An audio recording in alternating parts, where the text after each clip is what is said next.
Welcome to episode 2 of Press On Sports Podcast, baby. College basketball is officially back this week. Mm-hmm. Regular season games are underway, and what a time of year. What a time of year it is. College basketball is back.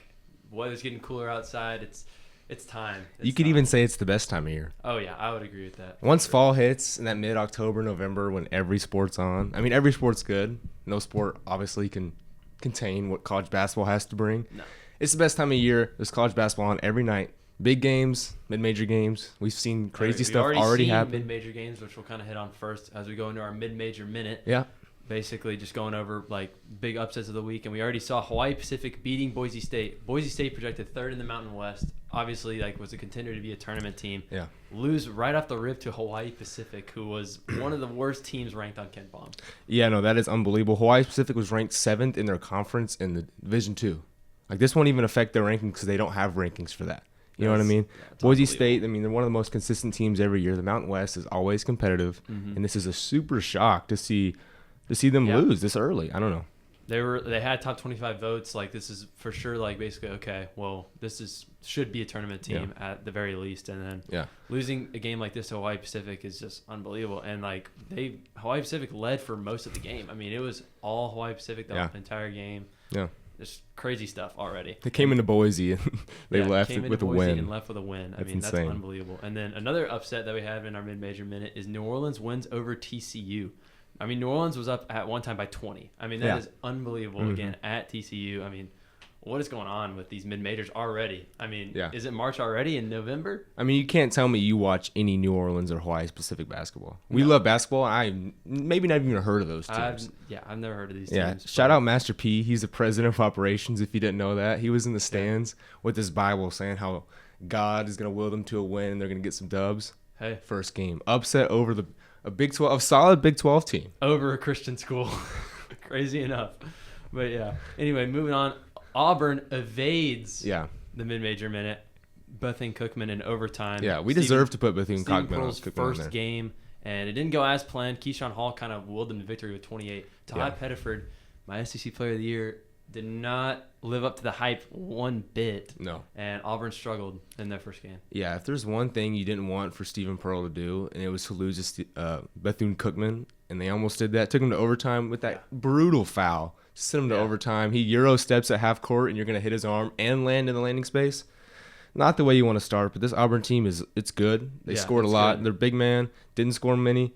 Keyshawn Hall scored a third of their points. Transfer from UCF, absolute. He's going to be all SEC. Yeah, maybe he should have been in our SEC Player of the Year conversation. Hey, definitely was in a consideration for me because I love watching this Auburn team. They're a lot of fun. Obviously, all eyes are on Todd Pettiford, but it looks like it's Keyshawn Hall who's going to kind of take over that scoring role. Yeah, no doubt. And this Bethune-Cookman team, they play Miami tonight. It looks like they're just going down the gauntlet. Hey, they got paid by all these big teams. Hey, we want to play the Quad 1 schools early. Let's go ahead and see where we're at. And then, hey, maybe they run their conference play, sneak in. You never know. Bethune-Cookman, could they beat Miami tonight?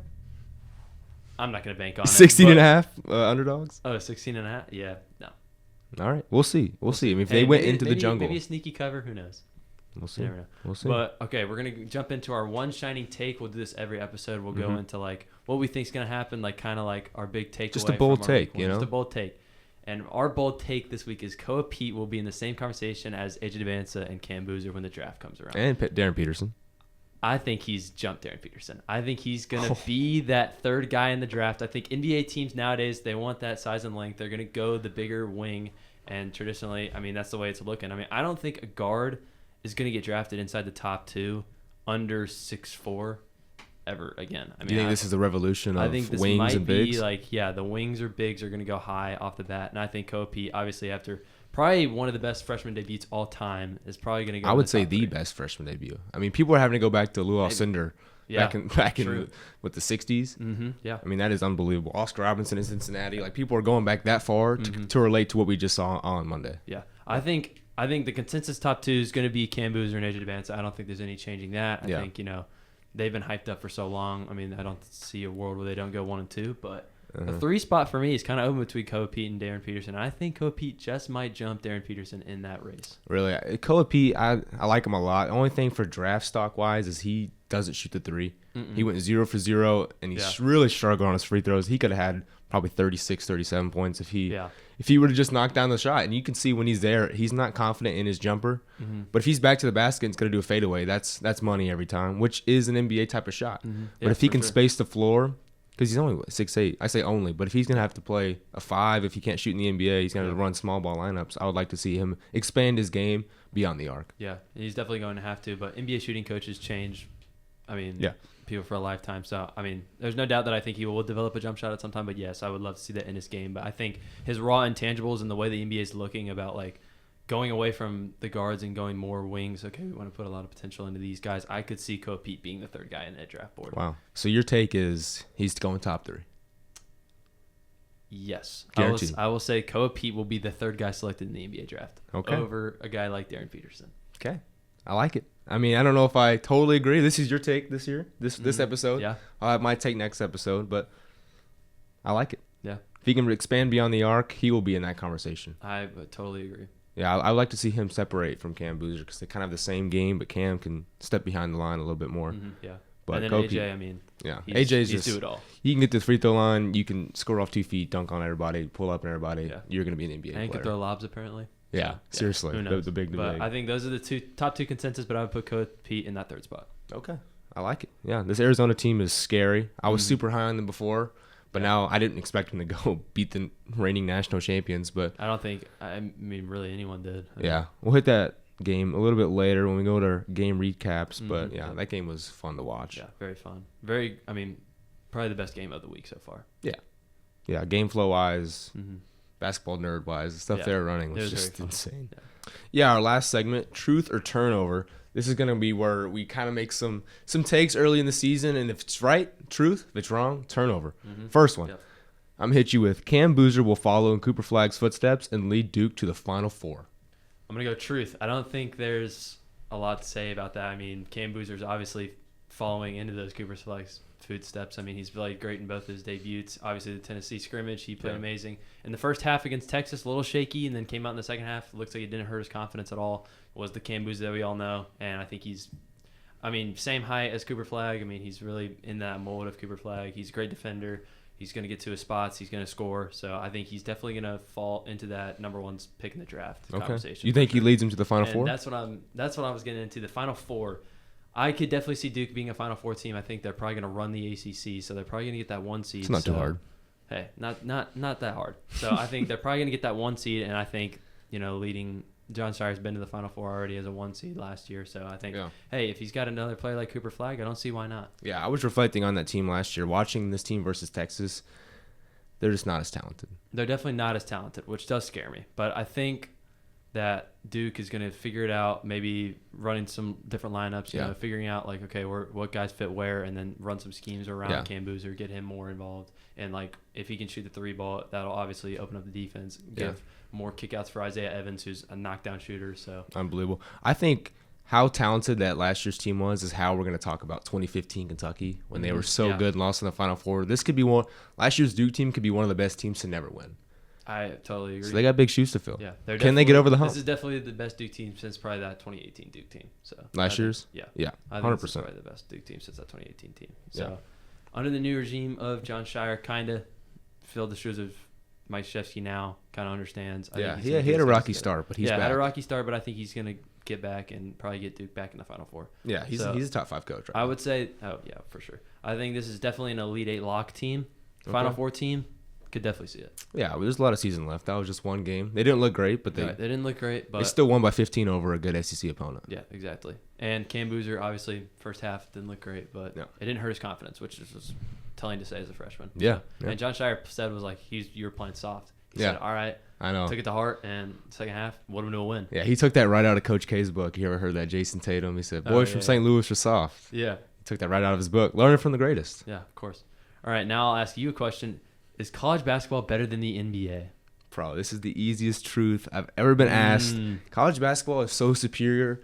There's so many reasons why, but the main reason I would say is that it's on TV.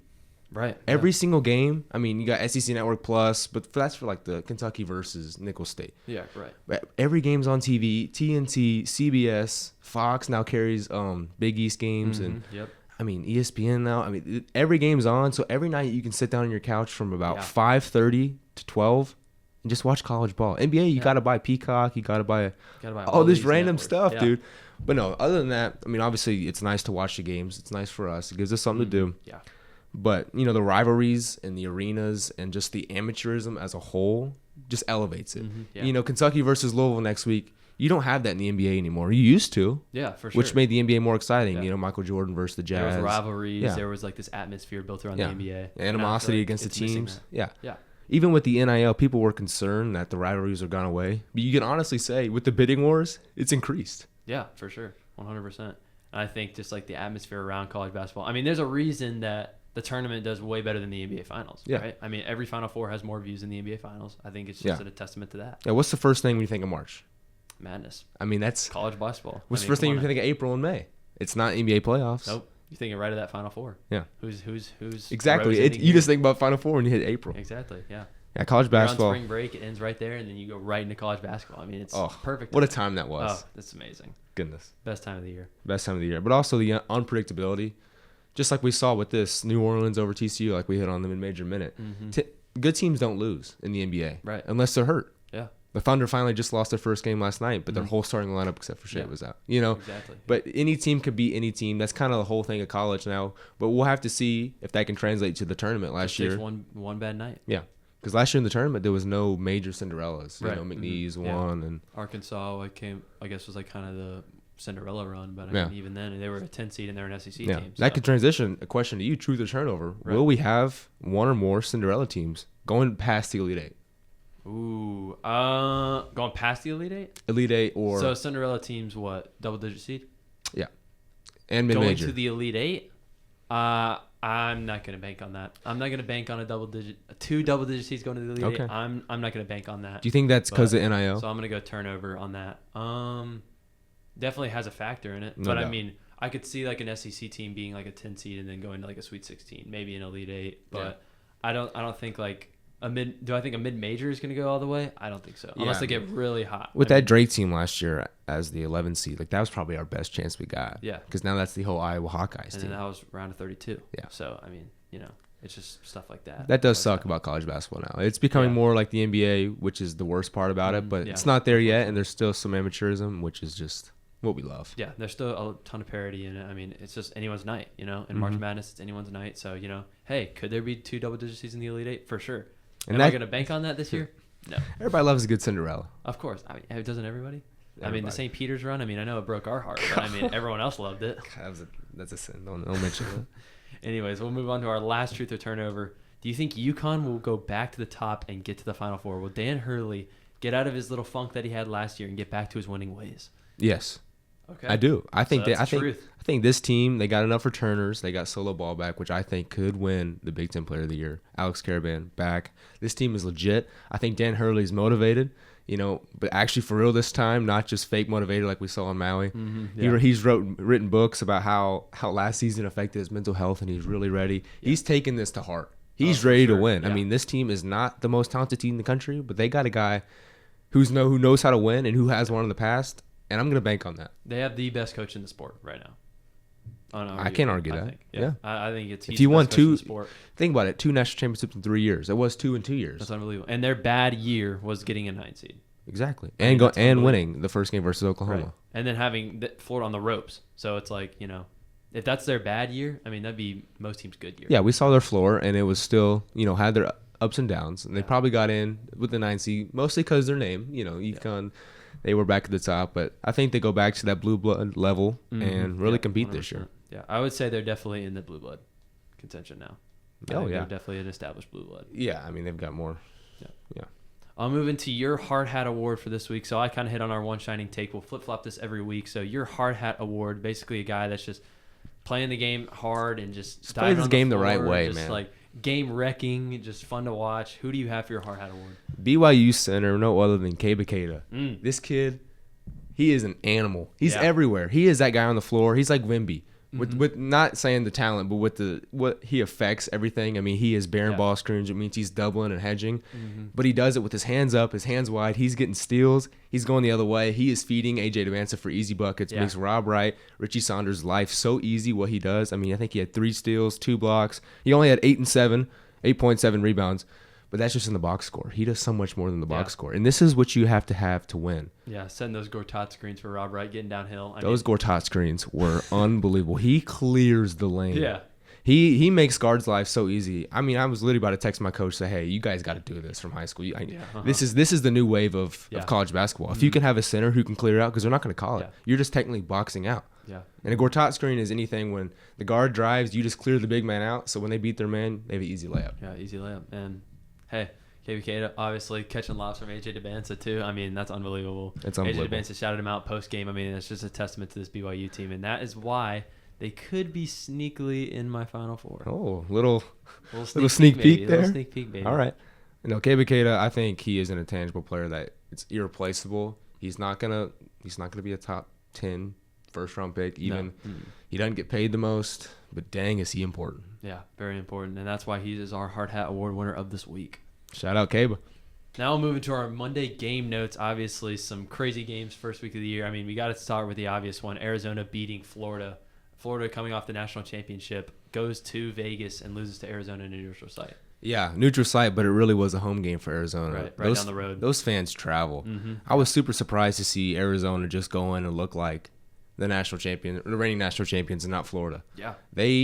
They obviously started off slow. It was 24-12 in favor of Florida. But like any good fighter does, they got up from the knockout punch, and they started throwing jabs. I mean, their best players, Koa Pete, Jaden Bradley, were just slowly chipping away, chipping away. One of the best duos in college basketball. I mean, unbelievable. They had 57 combined points. I mean, crazy. 57 combined points. Yeah, out of 93. Unbelievable. But I want to start kind of with Florida. Their backcourt of Boogie Flan and Xavier Lee that was hyped up to be one of the best backcourts in the underwhelming country. Still think it is, but obviously underwhelming. Boogie Flan an efficient 9 points, and then Xavier Lee 14 points on 5 of 17 shooting. Didn't play great defense either. Kind of waiting to see where we'll see that Florida backcourt. Yeah, this Xavier Lee performance was really showed his Princeton and why he was there for so long. He needs to adapt to this game, and he needs to do it fast. They're just kind of bullying him on defense. I know they got him in a lot of ball screens, a lot of post-ups, which created easy split action with big men on the perimeter and him on the interior. Yeah. I mean, he's going to be good. His shot is super low. It got blocked on the outside a lot, which is why his three-point percentage was so low. Yeah. Xavier Lee's going to be fine, but I'm really more not concerned, but I want to see more from Boogie. Yeah, he played well. He did play well. His stats were not great. He was a great on-ball defender, which on Jaden Brad, it doesn't look like in the box score, but he denied a lot of passes. He was putting pressure as soon as they crossed the 45 feet line. Definitely forcing some shots too, which I saw. I was like, I was not a big fan of. Florida has the best. I mean, they kept running the back doors and right into zoom action. It was beautiful. It was beautiful to watch. But once he would settle for that floater, it wasn't working. Every time he would throw the lob to Hangladen or Hauk or any of the 6'8 plus guys, it would work. But every time he called his own number, he couldn't get open. No, couldn't get open. Xavier Lee also just kind of want to see more like of that Princeton him. It's going to take a while, obviously. It's a big adjustment going from Ivy League school to SEC, and your first game being against a ranked opponent going all the way, basically doing an Arizona home game. I mean, so for Xavier Lee, I think he's going to have to really adapt to his Florida role, and I think they kind of need to make a decision soon of who is the lead guard. Is it Xavier Lee? Is it Boogie Flan? Who's going to have the ball? Who's going to be running their actions? I think it probably should be Boogie at this point. I think Xavier Lee should play more off the ball at this point. But I mean, if he's going to shoot 3 for 11 from 3, I mean, you definitely don't have that knockdown shooter unless he changes something. Yeah, and moving off the backcourt, how about Thomas Hauk? Yeah, unbelievable. Thomas Hauk was definitely their best player. 27 points, was the best player on the court. 12-14 on free throws. He just looked the part. Looked like he had that veteran leadership. Looked like he was like, okay, I'm going to will this team if no one else is. Yeah. Put the team on his back. Didn't lead to a win, but I mean, an unbelievable performance nonetheless. Yeah, he really showed why he was my All-American third team. I kind of gambled on that. Everybody was going Alex Connon route. But what I saw last year against Texas Tech in the Elite Eight and what he did in the Final Four and championship run, he was a different player than what he was in the regular season. This is his first year starting. He's playing the 3 at a 6'8 forward. I mean, you don't see that. That's NBA type stuff. You definitely don't see that in college, no. And it was just so so refreshing to see somebody so poised on the defensive end. He was blocking shots. He was running the floor. But that 12 for 14 on free throws. That's what NBA players do. Yeah. He got to the line. He was finishing off 2. He can jump. He can shoot. He is everything that Florida needs from him, but he's going to have some help on the offensive end. Definitely. And then backing off the defense, I know you mentioned Alex Condon, who could not guard Kobe to save his life. Was underwhelming considering all the hype. I mean, he was supposed to be all defense, all SEC. Definitely off to a rough start to start the season, but maybe he can turn it around. Obviously, he's super talented, but yeah, I honestly liked when they had Hanglon in there more than him. But they don't have that 3 guard where they could slide out to the 4. No, I think they're definitely. I don't think they can really run much small ball, so it's like you're kind of stuck with what you got. Yeah, I mean, C.J. Ingram was a non-factor. Urban Klavzar, he gives off Kirk Creased vibes. Yeah. Like he would come in there, shoot some whack shots. I think 2 threes went in, 2 threes airballed. Yeah. 3 turnovers. Yeah. They're not as deep this year. They don't. I think they really just kind of struggled to get open. If one of the guards or Boogie and Xavier Lee wasn't getting open, and Xavier Lee wasn't getting open, it's like, okay, what do we kind of do? Who do we give the ball to? And I guess Thomas Houck might be the guy of like, okay, hey, into the shot clock, like you go do something, get to the rim, get fouled, or just go settle for a mid-range jump shot, something like that. I don't know. And to think that was their 4th option last year on the championship team. Unbelievable. And now it's their guy. Yeah, he is their guy. So obviously, Florida didn't really live up to the hype. I still like Florida. I mean, yeah. If there was a team that's going to beat Florida, it's going to be this Arizona team. We're going to get into them in a second, but they are so big and physical. Yeah. And that's the only counterpart to Florida is they're so big and physical. They met their match. Yeah. But these 2 teams are going to bully ball some people and be really good. They're definitely going to bully ball some people. And I mean, it's first game of the year. I mean, and they only lost by 6. We're acting like Florida is just I mean, they had its shot to tie the game with like 10 seconds left. So, I mean. Yeah, and Todd Golden wants to be counted out. Sure. Yeah. But, definitely don't count out Florida. I know we're talking bad about them. But let's kind of move into Arizona, who won the game. Obviously, let's start with Jaden Bradley, 27 points. Just looked so comfortable as the lead ball handler, obviously. Yeah. And a defender didn't force the issue, just kind of played his game. Obviously, giving the ball to Kobe Pete helps a lot. So, yeah, I really wanted to see what he was going to do. A lot of people transferred. KJ Lewis at Georgetown now. Jaden Bradley is the guy. Kylan Boswell left 2 years ago. This is his team. Yeah. How can he run the point? And he showed that perfectly. He was handling the pressure from Fland, who did a good job on him, but obviously not good enough with 27. He was comfortable, like you said. He didn't force the issue. He was really feeding Koa Pete when he needed to. He was scoring when he needed to. Came off those hard actions. Very nice. Yep. Jaden Bradley's going to be an issue this year. Yeah. Kind of talk about these 2 European guys that most of us might not know, obviously. Yeah. Talking about Mo Krivas and Karchenkov. Yeah. I'm surprised I pronounced those right. No, you got them. They are some animals. Yeah. They are Euros Plavchik animals. Remember him when he was throwing elbows? Oh, yeah. But they actually have talent. No. Yeah. No shade at Plavchik. But Karchenkov he's the only guy that hit a 3. He hit 2 threes. They went 2 for 5. Can you believe that? Arizona shot 5 threes in a ball game and beat the reigning national champions. Unbelievable. And scored 93 while doing it. That's crazy. This was the 90s, but actually with not the triangle offense. This was unbelievable. But no, he was really good. He was super physical. He got hurt twice in this game, but he was like that annoying little brother. You just couldn't get him away. They kept pushing him, but he just kept appearing, and he was. Put me in, coach. Yeah, he was running the floor. He was back cutting super hard. He is gonna, if there's a ball on the ground, he's gonna get it, and he doesn't care if your legs are there. He's gonna take them out. He can shoot it. He can put the ball on the deck. Yeah. Where did he come from? Yeah. I mean, we're talking about Illinois as European U. Arizona is adapting, and they're adapting well. Yeah, they're going overseas, and it's definitely paying off. Tommy Lloyd has put his hours in overseas, and he knows that, hey, the game is changing. The game's evolving into these Euro stars. Yeah. I mean, look at the NBA. You have Euro stars. And in college basketball, you're starting to see that a little bit, and it's definitely translating, and it's paying off for Arizona. Yeah, the top 3 best players in the NBA are all not from America. Exactly. Shea, Giannis, Jokic. Yeah. I mean, we can go on and on. And 4, Luka. Shoot. There we go. None of them are from America. It's yeah, I think college basketball is so much about adapting and how much more you can do it than your competitors, and they clearly doing it. And Mo Krivas, I think he is a step up from Plavchar they had last year. He's 7'2", but he plays about 7'6". Yeah. He sets hard screens. He really got Bradley open, and he kind of runs their offense without the ball. The way he can screens, way he can do those Gortat screens like we saw Cater do earlier. But he is super talented. I'm super high on him. I think he has a chance to be a Big 12 first team. Yeah. And then obviously got to hit on Kobe Pete real quick. I mean, 37-5, unbelievable from the field, 11 of 18, physically dominant. I mean, he's 18 years old. Kid should almost dang near still be in high school, putting up these numbers against the reigning national champions. We can't talk enough about Kobe Pete. No. And it was on our fault. We talked a lot about freshmen and how good they were last episode. Yep. And did not mention Coach Pete. Yeah, and I think, I was listening to the Ion College Basketball podcast, and they really did a good job explaining this. We really see these freshmen as prospects and not college basketball players. Yeah. He doesn't have all the tools. He has the intangibles. He has the basketball IQ. He has the skills. Yeah. But he doesn't have the size to be a 5. He doesn't have the shooting ability to be a 3. He's kind of that awkward spot at the 4. But if we're talking about college basketball, he's top of the top. He's next level. He is top of the top for sure. His physicality was. He could even I don't think there's any way he stays another year, but maybe he could really benefit from it if he were to stay. He would be dominant. He'd probably win Player of the Year next year if he were to stay. And shoot, might even win it this year based off this. Based off what we saw. Yeah, based off what we saw. He could be a sleeper for National Player of the Year. Yeah, definitely an All Big 12 first team guy for sure. Best freshman debut of all time. Calling it. What I was seeing, I've never seen before. It was something like otherworldly. What we were watching. Getting back to the basket at 18 years old. You just don't see that anymore. And he's elevating on his jump shots like he's 7 foot. Yeah, that's unbelievable. So shout out to Coach Pete, and obviously Arizona gets a big win. What do you think they jump up to in the rankings? Do you think they're a top 5 team? 5, yep. Top 5 team. I think in the country. Barring any upsets this weekend, like St. John's in 05, they have a big game versus Alabama. I could see them losing that game and Arizona sliding in that 4 or 5 spot. Florida's not going to drop out of the top 10. They shouldn't. No, Florida definitely should not drop out. There's not 8 teams better than them. I think they dropped to 9, roughly. 9, that's what I saw in like a recent poll. 9-8. I dropped them about down to there. But not finished with Arizona yet. They have so many good players. It's insane. I was surprised to see. We didn't even talk about Braden Burry's 5-star freshman, but he was underwhelming. We can kind of skip over him. He wanted. No, he fouled out in 17 minutes. Yeah.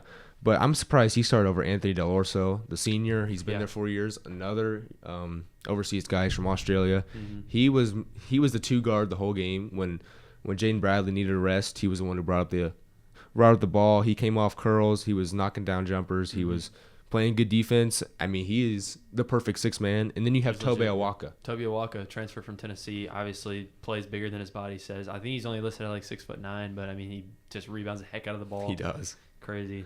And he's just really physical. We saw what he did to Chinilu's jersey. Yeah. Ripped it in half. Yeah. That guy's strong as nails. He's tough as nails. He'll definitely see some more minutes. I think Krivas kind of, if the freshmen, they want to roll with that, they can. Yeah. 7'2" Lithuanian, but I think Tobe Awaka is definitely like a great piece to have off the bench. Yeah, and once they get Braden Burry's 5-star freshman, like to his level, Tommy Lloyd is talking about how he could even be better than Coach Pete and be the main scorer on this team. Dude, this team is so complete. This team is so good. Yeah. Watch out for Arizona this year. Watch out for Arizona. Maybe sneak a Final Four team. Yeah, they're not in ours yet. Catch us in a month or 2. They're definitely playing their way into it, and it looks like that for sure. Yeah. I'm big on them this year. Let's go into our second big game. Obviously, right after, still in Vegas, BYU beats Villanova. Kind of pretty much same thing. Home game for BYU pretty much. Oh, my gosh. Villanova goes and travels unranked and gives them a fight. Oh, yeah, they sure did. I was pleasantly surprised with Villanova. They've had some bad years under Kyle Neptune, which is good to see them out. Yeah. They're also in that blue blood conversation like UConn is now, and I like when Villanova's good. College basketball is better when Nova is at the top. For sure, yeah. Another Big East team, another competitive Big East team to just compete with. Yeah, there's only 11 of them, so let's hopefully we can get 5 or 6 good ones. Oh, yeah, for sure. I think they definitely should have about 5 or 6 tournament teams. You think so? The way it's looking, I think so. Yeah, Georgetown, they could be good. Georgetown sneaky, Villanova sneaky. I think Creighton, Marquette, St. John's, UConn. That's 6. UConn. There you go. There's 6 right there. But yeah, it was BYU. We really saw their probably worst offensive performance in terms of shooting percentage wise, and they still beat a very stingy Villanova team. Points. Unbelievable. AJ DeBansa was unreal. We've hit on the freshman enough, but let's just hit AJ DeBansa real quick. 21-6. Probably going to be first or second pick in the NBA draft. Looks unbelievable. Does everything well, pretty much. Apart from shooting from the free throw line, 2 of 7. That was so weird. That was so weird. And especially that's like a main part of his game is you can tell he really has developed getting to a spot, finishing off 2, pump faking, and if it's there, just elevate. Yeah. And that's a pro level player. He is so good. He is going to be. We're so blessed to have all these young guys and freshmen balling out this year, and then compliments with older guys like Richie Saunders, Rob Wright's in his sophomore year, Keba Keita. BYU is scary. Rob Wright, he just plays at his own pace at an unbelievable level. I know he only had 15 points on 16 shots or whatever, but he's the lead ball handler. He sees the floor so well. Yeah. And he's just the lead ball handler, and I just think he's just plays at his perfect pace for BYU, and I think he's going to make this team go. Yeah, we'll see if he can live up to $3 million deal. For sure. But, I mean, it's BYU. They have all the money in the world. They don't care. Yeah, they got to put a cap on those donors. I mean, I know we're one to talk as UK fans, but, geez, they throw out millions. And then Richie Saunders also didn't shoot well, 4 of 13, 1 for 4 from 3. But, I mean, he'll get it together. Obviously, he's a very talented player. He'll get it together. And he is probably their go-to guy besides Devanza. So. Yeah, no, if I was Richie, I'd be kind of upset. You know, last year he was so good in the tournament, you know, carried him to, I think it was Elite Eight against Alabama, and they just go out and get 2 other ball-dominant scorers in Devanza and Rob Wright. But, you know, if he's the third guy scoring or second guy scoring, you're in a good spot. Yeah, for sure. And BYU obviously won the game. They were up big at half, but then Villanova took the lead late in the second half, surged back after being down early in the second half. I know. I thought to myself, like, no way Villanova's winning this game. It felt like BYU's in such control. Yeah. And Nova was kind of making some lucky shots. Bryce Lindsey came off the bench, was a 6th man. Yeah. He won't be for long, though. I know I have in my notes from the game, I said, why is Devin Askew starting over him? Yeah, unbelievable. I mean, Devin Askew just...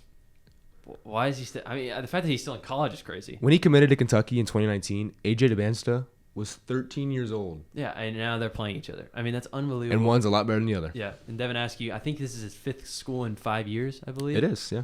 And I guess that's just going to be the standard for college basketball, especially when you don't, like, know what you're going to do. I mean, played at Long Beach State last year, transfers into Villanova, and still can't figure it out at the D1 level. Just, I don't know what's going on with Devin Askew. He definitely won't be on starting for Villanova very soon. No, and Bryce Lindsey, they got a Caden Lewis. That backcourt is kind of nice. I mean, Caden Lewis, another freshman you don't really talk about. Yeah. He's kind of, figuring out his own role. He's kind of got that Sky Clark kind of game where he plays at his own pace, nothing flashy, but he's good. He's solid. I mean, Villanova's going to be good. I like Kevin Willard from Maryland. We saw what he did with the Crab 5 last year. Yep.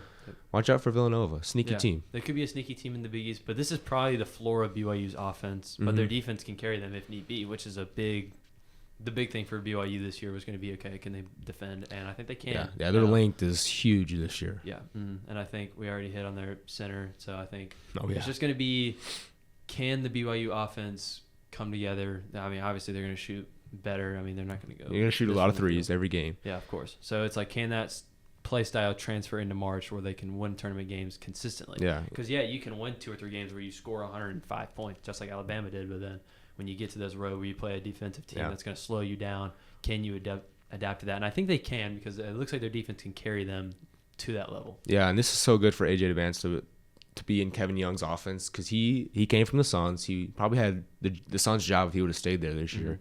He runs the NBA level of offense, and I think AJ is really going to thrive in that, and he's going to be so prepared when he goes to the league. And this BYU team is going to put up a lot of points, but I think the length of Kea Bakeda and AJ DeBansta on defense, I mean, those wingspans combined are probably who knows how long. Yeah. And, they fill up the lanes. They don't give up any space. This team's going to be good. So a good one for BYU. Get it out of the way. Get Villanova out of the way. Move into some mid-major games. But watch out for Villanova. Sneaky little team there. And then we'll move into Tuesday's game. Texas loses to Duke. My SEC sleeper team, Texas. Yeah. Put up a good fight in the first half. Obviously, really sloppy. Yeah, we were calling you a genius in the first half. Yeah, and then Duke became Duke, pretty much. Cam Boozer didn't score in the whole first half, and then basically John Shire was like, hey, you're soft. Get to your spots. What are you doing? That. And then ended with 15 and 13. I love that. Unbelievable. Probably my National Player of the Year favorite, Cam Boozer. Cam Boozer? Yeah. I think it was really, like I said, refreshing to see somebody actually take criticism and turn it into something good. Constructive at his age. 18 years old, constructive criticism. He had 0 in the first half. He was forcing the issue. Texas, the SEC size was really bothering him. I mean, he didn't do that versus Tennessee. I mean, we were like, okay, this guy's human. Yeah. 0 points, and then he goes out and has a 15-13 game. Unbelievable. I mean, his shots, he went 3 for 15 from the field, but still, I mean, if that's the worst we're going to get from Cam Boozer, I like his odds. Yeah, for sure. And then Isaiah Evans, also sniper, returner from Duke, obviously had some draft hype. Maybe he's like a second-round guy, decides to stay, get a few $1 million. Why not? And then finishes the game with 23 on 7 for 13 shooting. He's going to be the just sniper for this Duke offense that Duke always has. Yeah, I think he's going to be the catalyst. As long as Cam Evans is making threes, Duke team is going to go. And I think that he really could have gone to the draft, and the fact that he stayed is so huge for so huge for Duke, because they lost Cedric Coward, Washington State commit, who ended up getting drafted, I think, right outside the lottery or right in the lottery to the Grizzlies. But they replaced him with Dame Sarr. Right. Dame Sarr, this 5-star to Italy. he's a freak of nature. He is Yeah. about 6'7", 6'8". He is super fast. That first step is elite. I remember seeing him. I was like, whoa, who is that? I didn't know who he was. 5-star. Moves like a guard. Yeah. Yeah. He is going to be good. This team, I mean, those three right there are going to be the main three who score. I know they got Caleb Foster. Yeah, Caleb Foster is kind of a guy I want to hit on because I don't know kind of what his game looks like. He's just kind of like the point guard. Okay, I'm going to set these guys up. But like I want to kind of see him more in that scoring role for Duke because if it's not Cam Boozer or Isaiah Evans, I'm kind of worried about, okay, who's going to be that guy that's going to really step up if those guys aren't there? And obviously Duke last year was, okay, if Con Knipple and Flag are not going to step up for us, who is? And they didn't really have to do that last year because those two were so good. But I wouldn't bank on Isaiah Evans and Cam Boozer being that good of a duo. Yeah, no. So I kind of want Caleb Foster to be more in a Tyrese Proctor kind of role, but I don't see him being that. Yeah, he took 1-3, and it was one that was a busted coverage because of Isaiah Evans going off a ghost screen. They got doubled, and he had to take it. Mm-hmm. I think there's a clear ceiling when Caleb Foster playing at the level he is right now for Duke's team and Duke's offense. Yep. He's a good floor general, but he's not a great floor general. He's not a great scorer. He's not a great shooter. His decision-making when he gets in the lane is iffy. Mm-hmm. This Duke team is not as deep, not as good as last year. I mean, definitely not. They're top heavy with Isaiah Evans and Cam Boozer, probably 2 top 10 locks for the draft. Yeah. But other than that, maybe you sneak in like a Caden Boozer to play well, but I mean, I kind of see him just as like a freshman guard, kind of just taking. Yeah, I think once he gets his feet under him, I could see him starting. You think so? Have the brothers starting. Maybe so. Malik Brown is obviously a great player. Weirdly got injured a lot, but yeah, it's really weird. I feel like every game it's his tweaked ankle or a finger, but he's probably the best rim runner, rim defender. He's probably the best defender in the country overall. JoJo Tugler and Kebe Keita, those three are going to be right at the top of the National Player of the Year for defense. I would definitely put him up there. And then obviously Duke, great second half, came out, won the game. Texas came out flat in the second half. Oh yeah, Texas just kind of was flat the whole game. Their offense just didn't look that good. Dylan Swain started off the scoring for Texas, scored 10 of their first 12 points. Xavier transfer, obviously, from McDermott or Sean Miller, but trusted the guys the most. He ended up the game with 16. Yeah. But I was just like, Trevon Mark, the 6-year veteran, only shot twice. He just sat in the corner the whole game. It was super weird. That's just, I don't really know. Your veteran presence, you need to be the voice of the team, and I don't know, you take 2 shots, and he kind of pouts in the corner. I mean, yeah, I don't really know what this Texas team's looking like. And then Jordan Pope obviously didn't play 30 minutes. I was surprised. Put up 15 points. 3 for 10 shooting. Texas just didn't make their shots, and maybe it's just new coach, new team kind of figuring it out. But I got to figure it out fast as my sleeper team. Yeah, as your sleeper team there, I'm sleeping on them. Sorry. Yeah. But I think what I said last episode about what I'm concerned about with this Texas team is that they don't have that guy. Who are they going to go to? Dalen Swain, he's got a hitch in his shot, and he hit some 3 threes to start off the bat 2 days ago. And he's not a star player. He's not some guy. He's definitely not a Trey Johnson type level that can sneak you into the tournament. No, definitely not. And Kendall Weaver started. We know exactly what we're going to get from him. He's been there for 3 years. Been in college for 4.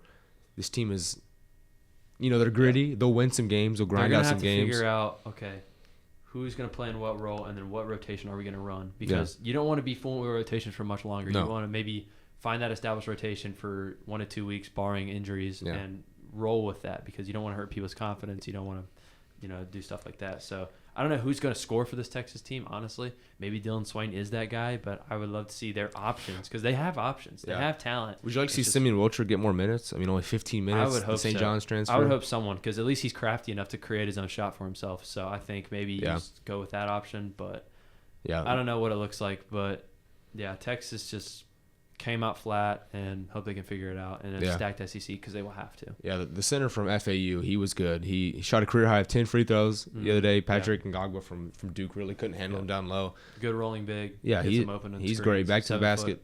Offensive rebound machine. He's going to be great for when they need low post scoring, but who's going to be that perimeter wing or that guard that's going to step up? So Duke handles Texas, and then Dick Vitale being his game.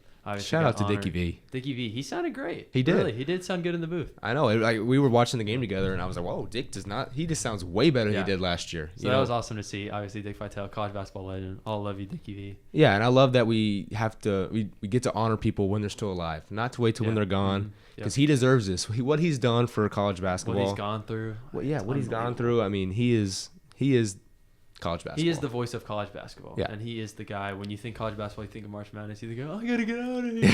Diaper Daddy. If you see any clip from 1990 to 2015, Dickie V was on the call, and he was masterminding whatever he was calling. Yeah. Unbelievable. Now we're going to move into our games to watch this week and give our thoughts and prediction on Friday. We got number 19 Kansas at number 25 UNC. Obviously, both teams led by 2 freshmen. It looks like Caleb Wilson of North Carolina and Darren Peterson of Kansas going on the road to Chapel Hill. Yeah.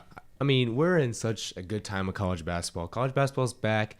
Good teams are playing each other in November, and it's not an invitational tournament. No. This is a regular game. It's let's go to your house and play. We ain't scared of you. Hubert Davis, Nope. I mean, versus Bill Self. Bill Self, I mean, he is adapting. You love to see this. People are playing each other in November. Pre-Thanksgiving, good basketball. We used to never see this. Never see it. But yeah, other than the Maui, I mean, it would be pretty much the Maui tournament we'd watch, and then that was it. But we're going to see matches inside their arena. Yeah, I mean, it's not even a neutral site game. Camping out for tickets. I mean, unbelievable. Bringing back the atmosphere. I might go camp out. Shoot, for this game, I would. Why not? This game's going to be super telling and super interesting about where everybody stands, if Darren Peterson's going to have enough help. Cole Rosario needs to step up the reclass. Sure. Yeah. If Kansas is deep enough to compete with a pretty deep and top-heavy UNC team. Yeah, for sure. So who do you think you're going to go with in this game? Kansas going into Chapel Hill. Give me Caleb Wilson dropping 25. Seth Trimble. Right. Seth Trimble also getting up 20 points. Those duo together will probably get 40 to 45 a game. Yeah. If they win, I think they take care of Kansas this game. I'm also going to agree with you. I'm going to go UNC here. I think UNC is just going to wear them down, basically. I think Kansas' first game on the road is a true test. I mean, I know they beat Louisville in a scrimmage on the road, but this is a whole different animal. This is regular season. I think the lights are going to be too bright for the freshman Darren Peterson, which is weird to say because, I mean, he's got a lot of hype, obviously, and then had a great scrimmage against Louisville. You're not very high on Darren Peterson. I'm high on him, but I just think it's just this class is so good. This class is amazing. If he was like the Ricochet year, he would have been the number 1 pick with flying colors. You know exactly. So I think UNC is going to handle. I don't think maybe I don't know what the exact spread is, but I imagine probably UNC is favored. They're at home. I think they're going to take care of business. Hubert Davis, you don't want to get off to a rocky start, especially with his seat's not hot, but it's a little Wait, he warm. got extended. It's a little warm. Somehow. Yeah. They had to have a guy on the committee board to get in the tournament last year. That's a different story, but we'll see. UNC will always make the tournament. His seat's a little warm, so I think if he wants to stop to the right foot, this is the best way to do it and beat Kansas on your home floor. So we both got UNC taking down 19 Kansas. I do. Okay. Yep. And then moving on to Saturday, got a great slate on Saturday. Yeah. We're moving in. I will not be watching college football. To our first top 15 matchup, we got Alabama at St. John's. I mean, going to the Garden, Nate Oates isn't scared. Nate Oates is not scared. He's not scared. Give me the Crimson Tide. Ooh. Give me the Crimson Tide. Riding the LeBaron Philon train. Yeah, I mean, if you watched last episode, you know how I feel about LeBaron Philon. Yeah, 21 his debut. That kid is legit. I mean, I think Taylor Bowen's going to ball out. Only thing I am scared for, though, who is going to guard Zubi Ejiofor? Yeah, that's what I was thinking, and that's why I'm going to roll St. John's. You're not I don't crazy. know who's going to guard him. Bryce Hopkins also, I think, should have a good game, too. I think they're stacked. Yeah. Dylan Mitchell's, I mean, they're just long. They're going to defend the heck out of you. Ian Jackson. I'm going to go St. John's at home. I think Alabama's pace of play is kind of going to kill them in this game because when you're just go against Rick Pitino, I don't love that matchup for you. So I'm going to go St. John's and at home. Yeah, St. John's did put up over 100 points, and the one thing they didn't do last year was score the ball. Yeah, and now they can, and now they have athletic wings and defenders. Don't make me rethink my pick here. I'm not. Hey, go with Alabama. Stick your nose out there. I love it. I love Alabama as they might be a potential sleeper team for me. Yeah, we'll see later. But I think Alabama, give me the SEC. I think Nate Oates versus Rick Pitino. What a match. What a matchup of coaching. Mm-hmm. I mean, a young versus old in terms of coaching-wise. Rick Pitino still got it. Hope he brings out the icy white suit. I'm super excited for this game. I'll be glued to my TV. Oh, yeah. Super interested to see the LeBaron versus Ian Jackson guard duo. But then Alabama always seems to beat a great team early. I mean, they went to Purdue last year and beat them. So and Mackey. This could be the same. Hey, this could be the same kind of recipe for success. So yeah, I'm an SEC guy, so give me the SEC. All right, I'll stick with St. John's, the higher ranked team at home. We'll see what we say about SEC when we got this next game. Yeah. Saturday, again, we got 14-ranked Arkansas at Michigan State. Calipari versus Izzo again. Not in the Classic. Not in the, was it the... Champions Classic? Champions Classic. Not in the Champions Classic. At Michigan State, who you got? Well, I know some people are upset about my Arkansas take. I had them 6 in the SEC when people think they're 6 in the nation. Give me Michigan State to win this game handily. I'm doubling down. I don't think Arkansas... Double down, baby. I'm doubling down. I'm putting my foot down. Coach Calipari is not a good coach. Sorry. He's gonna. Yeah. I mean, we saw when times get tough, what happens to it. He makes excuses. We had to live this. So, good Lord. Oh, he's going to lose this game, and he's going to say his shoes are untied the whole game, and it's going to be somebody else's fault. Yeah. What is it now? There's no excuse now. You got a $10 million roster. You got all your guys you wanted. You got one of the best freshman classes. There's no excuses now. So much money in the NIL. I mean, Tyson and Walmart. Oh, my Arkansas gosh. has all the money. They threw at all of their basketball team. They didn't throw any of their football team. Look how bad they are. And so now you're moving in, going to Michigan State. I think Arkansas, I'm not saying this is a must-win game, but if you lose to a Michigan State team who's not very, their depth is not very good. Their roster, I don't really love. You're kind of banking on, is Tom Izzo just going to will us to victory, basically? He sure did last year. Yeah. I mean, it's basically the same roster as last year. Exactly. So you're kind of banking on that. If Arkansas loses on the road, it's not a great look. But I'm still going to run with Arkansas. I think the freshman duo, Malik Thomas and Darius Acuff, is just too much to handle. I mean, talent-wise, Arkansas should run. They're Michigan 100 State. times better. Should run them out of it. Yeah. It's with just preseason. Like, the only reason Michigan State's ranked right now is because Tom Izzo's greatness. That's the only reason. Yeah. This roster is not excellent. Like, last year, they actually doubted Tom Izzo in the preseason. They didn't rank him to start off the year. Nope. And it paid off. Yeah. They weren't very good. They were, yeah. And then they were. Yeah. And they were. They turned it on. Tom Izzo was like, oh, yeah, I remember how to coach now. After some down years. Give me the Spartans. Oh, yeah. You riding out that Tom Izzo coaching. I'll ride with the deeper roster in Arkansas. The deeper, better, better shooting, better. More expensive, more everything, better in general. Just should, I mean. Yeah. Only thing is battle of the coaches, basically. So I'm taking Tom Izzo. You're taking John Calipari. Okay. I'm taking the Arkansas roster. I'm not taking John Calipari. Try to bait you in that one. Didn't work. No, it didn't work at all. But, yeah, moving into another SEC game. This one's interesting. This one is interesting. Oklahoma at number 21 Gonzaga. I could definitely see a world where Oklahoma puts up a great fight. They have a really underrated roster. If you listen to our SEC podcast, we kind of talked about Oklahoma. They could really be anywhere from, like, the 6th best team in the SEC to all the way down to, like, the 12th best team. So this will be a really good telling game for us. I kind of want to go Oklahoma. Really? Yeah. Where's this game being played at? Do you know? At Gonzaga. It's in the Kennel? It looks like it. Yeah, it's in Spokane. Yeah, wow. You're taking them. I'll ride Oklahoma, yeah. What makes you think that? I think just Xavier Brown and Nigel Pack in the backcourt is going to be too much to handle for Gonzaga. Okay. Really? Hopefully. I mean, this Gonzaga team, I mean, we don't know exactly what we're going to see. They got some players back last year. They lost their point guard, obviously. Nembhard is gone. He was probably my favorite player last year in college basketball. Though, so. EK, Tyon Grant Foster, we can hit on that. I don't think we touched on that any. He got deemed eligible. Got deemed eligible, yeah. After being deemed ineligible, he's played what? I think this is his 7th college season. Obviously had 2 JUCO years. And then 2 heart surgery. I don't know how to feel about that, but he did almost die twice. Yeah, so I get it, but it's like if we say we're bad guys if we say he shouldn't play. That's for sure. No, I think he should play, but it's just definitely like, wow, it's a little old.